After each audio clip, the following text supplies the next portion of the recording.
Hey guys, so I don't know why, but I just got home not too long ago from work. I stopped at the restaurant and ate dinner, and then I had to go run an errand, but now I'm finally home, and I just felt like picking up the camera, and I was like, what am I even going to talk about? And the only thing I can think of is we had my 36-week doctor's appointment on Monday. And then I also stopped to get the mail, and I had another bump box in there, so I wanted to show you some of the things I got in that one because it is my last bump box. And also, I haven't really talked about my job in forever, so yeah, I'm just gonna kind of cover all those things. So this is what I got in my bump box. I got this headband, which is kind of cute. I could use maybe at the hospital to hold my hair back or something. This, which I thought was for a pacifier, but it's actually a toothbrush protector. So it's just like a giant clip you put on the end of your toothbrush. So interesting. A little snack, which I might save for work tomorrow. These age blocks, which are super cute. And I am in love with this brand. Everything we have gotten in the bump boxes from them has been so cute, and I can't think of the word I'm trying to say, but so like useful. Like we can actually use these things and they're just really cute. I got a pair of non-slip socks that say Bump Life. Those are cute. I'll probably pack those in my hospital bag. And then also these washable nursing pads, which I think is super cool because I just bought a bunch of disposable ones, but it'll be cool to try out these washable ones and see if they really work. So I haven't used this thing yet, but I got this bottle sterilizer slash bottle warmer from my sister, and I kind of wanted to put some of the Yes, this is our baby drawer, by the way. We're not planning on using formula, but these boxes of like the newborn, like already ready little bottles I got from my sister-in-law, so I'm just keeping them just in case because you never know if you'll need them or not. And then all of this formula was free. It was sent to us in the mail as free samples, so obviously if breastfeeding works out for us and everything, I will donate all of that formula to somebody who actually needs it. But none of these bottles I've washed or anything yet, just because I'm obviously hoping that breastfeeding works. But I want to go ahead and try to sterilize some of these newborn pacifiers. These are my favorite ones, by the way. They're so cute. So let's see how this thing works.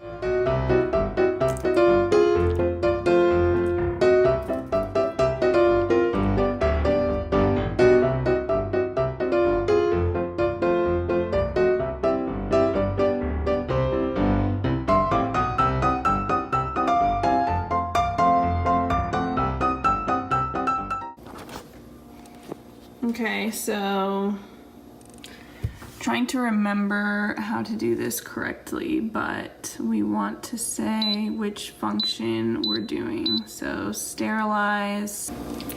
Is it doing anything? I guess I'll just let it go for a little bit and see what it does. Are you hungry, Jack?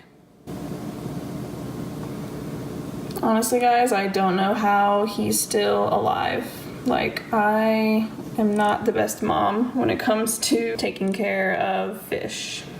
Okay, so I just looked back at this thing and the temperature is going up, so I think that's a good thing. It is heating the water. Okay, so basically at our appointment on Monday, I already knew I was gonna have to get the Group B swab, which, like I talked about in my other video, was nothing exciting, not fun, but not terrible. It was the first time, actually, my doctor did anything with my vagina, if that doesn't sound too weird.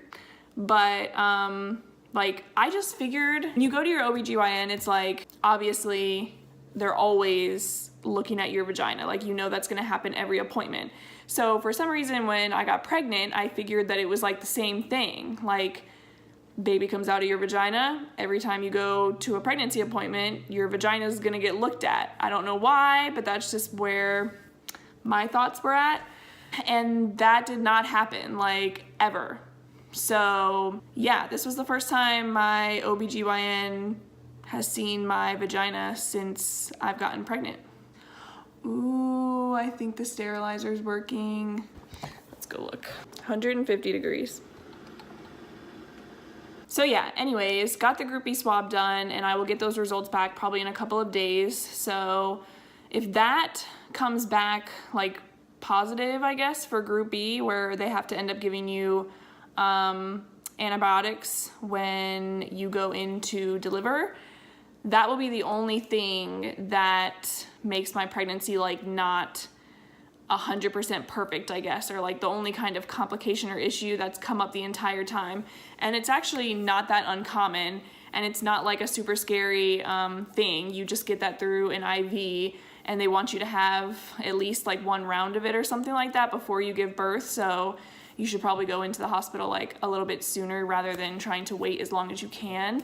But anyways, so then my doctor did an ultrasound, which she told me she was going to do, so that was exciting. Obviously, we got pictures from it, but you can't really make out anything on them, basically because he is so far down. Like, she kept talking about how low he is sitting, and she said that at this stage in pregnancy, you should be able to see a lot of the facial features pretty clearly, and she couldn't really see any because he was so far down there. She just couldn't get like a good angle, I guess. So that makes her think that he's going to be early. She didn't say super early, but she had originally told me like, oh, your first time mom, you're probably gonna go until your due date or even a little bit, you know, further past. And I'm like, whoa, like, not trying to have a May baby here. But she did say that there is a possibility that he could be early because he is just sitting so low right now, where most babies are like further along, a couple weeks further along. So she did also mention that his neck is a little hyperextended in the pelvis region. Nothing like to worry about, I guess, but just that his chin was kind of tilted up a little bit, and she was just like, as long as he's not sunny side up, you know, everything will be fine. And I'm like, great, let's hope he's not sunny side up then. So that was all good. We did get to see him sucking on his fingers, which was super cute. And then she also told us that he was holding on to the cord, and she said the cord was all the way down, or all the way up, I guess, since he's upside down, around his belly. So she said that was good. It wasn't anywhere near his head or his neck or anything. So she said that made her really happy. And then yeah, that was pretty much all that happened at our appointment. I am going to be having an appointment every week now. So that is also kind of crazy because it's like, I remember back in the beginning of my pregnancy, the appointments were so far spread out. It was like you were waiting weeks and months almost, just to be able to go in, and then the appointment wasn't even really that exciting. Like in the beginning you get all the ultrasounds, but then once you're in like your second trimester, you don't get as many ultrasounds, and the appointments are still spaced out, so it's like not fun. And then just thinking about getting to the point in your pregnancy where you're going every week makes it seem like, oh, that's not until like, you know, right before you have the baby. Well, we are at that point, apparently. I don't know how time has flown by, but it really has, and it's honestly really sad. Like, I'm going to miss, my fish is literally staring at me while I'm talking to the camera. Do you see this guy over here? Just straight looking right at me. What a creep. Anyways, I don't remember what I was saying. I just can't believe I'm this far in my pregnancy, and I'm super excited about my next appointment because that is when I will get my first cervical check. So yes, my doctor will be all up inside my vagina again, and I'm excited because I want to see like if anything's happening. I'm not feeling anything, which makes me think that not a lot's really happening, but the fact that she keeps telling me that he's so low, it's like, okay, what does that mean then? Like, he's so low, like he's ready to come out? Well, then why don't I feel like he's ready to come out? Like, is it just gonna all of a sudden hit me one day? I'm just gonna be in like, you know, a lot of pain, or my water's just gonna break or something? The unknowing is probably the worst part of pregnancy. Like, never mind any of the terrible symptoms you can have, just not knowing how things are going to go is like the scariest thing. But so far everything has been really good, and we are just excited. We are pretty much ready. People keep asking me all the time, they're like, are you ready? Are you ready? I'm like, what does that mean? Like, are you asking me specifically, like, is his nursery set up? Have we bought everything that we need? Is our hospital bag packed? What do you mean, are we ready? Like, we're as ready as we're ever gonna be, I guess. Like, you can never be 100% ready, but yeah, like, we have everything we need pretty much. I mean, I don't even know why I'm saying pretty much, because we do have everything we need. So, like, if he came tomorrow, we would be perfectly fine. We would have the exact amount of things here for him that we're going to have if he came on his due date in 3 weeks. But before I go ahead and give you guys like a little bit of a bump date, I do want to talk about my job for a hot second, just because after this week I will have 2 weeks left of work, which is crazy to say. Starting, I think it's done. I'll go check on that later. Starting my first full-time teaching position in August, and getting all the way to this point. We're about to have spring break in 2 weeks, so it's like I'm pretty much almost done with the entire year. It's sad that I can't stay the entire year, because I'm definitely gonna miss a lot of the kids, but just how fast this school year has gone by since winter break. Like, before winter break, it definitely was not going by super fast. Like, I was almost like, what the heck, how am I gonna make it to the end of the year? Like, no. But after winter break, it was like January was gone in a hot second. February didn't exist because we were doing WIDA testing the entire month. And March, I thought, was going to slow down a little bit and get back to a regular pace, and here we are at the end of March already. So yeah, it's about to be April, the month that I'm going to be giving birth in, and that's crazy. So for those of you that don't know, I took a position this year as a long-term sub for the ESOL specialist position. It's not anything super new to me. I was an ESOL para last year, but at the middle school level, and now I'm at the elementary level, and I'm split between 2 different schools. So it's been a good experience. Like, both schools are completely different in how they service their English learners.